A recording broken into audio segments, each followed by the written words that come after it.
Welcome to Fantastic Vision. Please subscribe us before you watch today's video. Recently, many people around the world have focused their attention on Huawei Mate 60. Although Mate 60 has been on sale for a month, there is still a lot of news coming out one after another. Logically speaking, both the United States and Japan banned the sale of Huawei mobile phones. Why are they so concerned about Huawei Mate 60? The reason lies in the chip equipped with Mate 60. Recently, a Japanese research institute publicly stated that it had discovered the secret of the Kirin 9000's chip. Japan announces the secret of Kirin 9000's chip. After the release of Mate 60, laboratories in the United States, Japan, Germany and other countries immediately disassembled and tested Mate 60, and then launched a comprehensive investigation into the Kirin 9000's chip equipped with Mate 60. Judging from the news released so far, the United States has not found any American technology in Mate 60, and the United States is currently unable to determine which Chinese manufacturer used what technology to produce the Kirin 9000's chip. However, judging from the lack of any American technology, the Kirin 9000's chip cannot be the American chip that Huawei has stockpiled before, and it is most likely not produced by TSMC or Samsung. Because the advanced chip manufacturing technologies of Samsung and TSMC basically contain American technology. This is why the United States has repeatedly asked Huawei to disclose information about its chip foundries and supply chain. Japan has also launched an investigation into the Kirin 9000's chip, and the Japanese Research Institute has recently publicly stated that it has discovered the secret of the Kirin 9000's chip.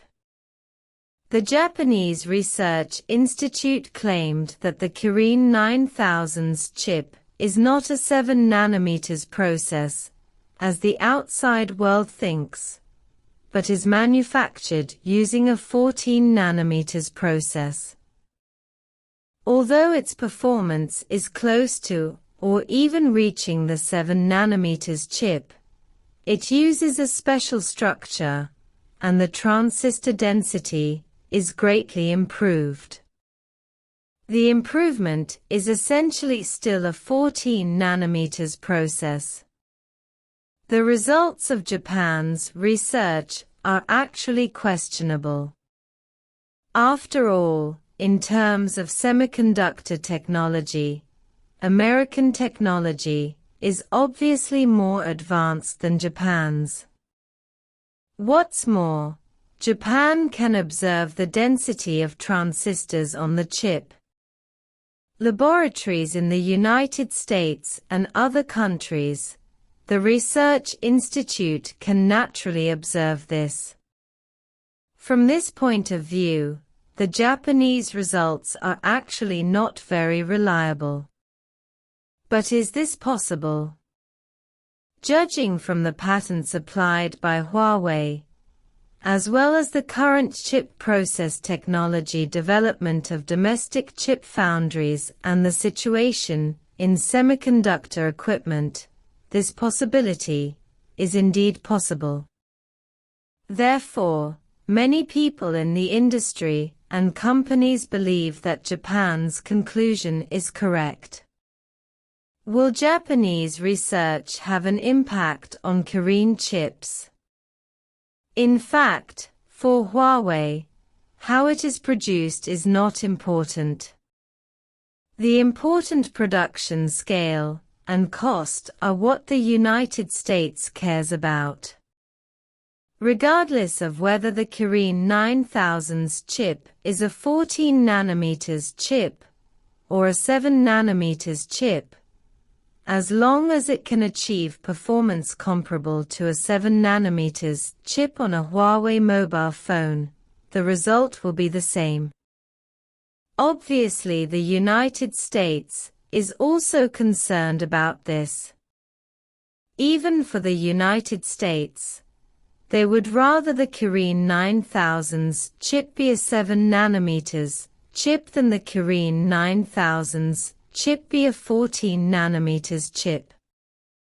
If it is a 7 nanometers chip, it means that the technology of Huawei and Chinese chip manufacturers is still within the framework of today's semiconductor technology, and how to break through the technical limitations is not that important.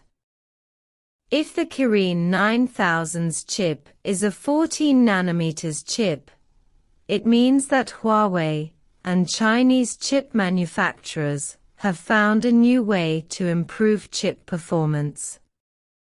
This method can allow the 14 nanometers process to bring out the performance of the 7 nanometers process, and it is possible to bring out the performance of the 5 nanometers process.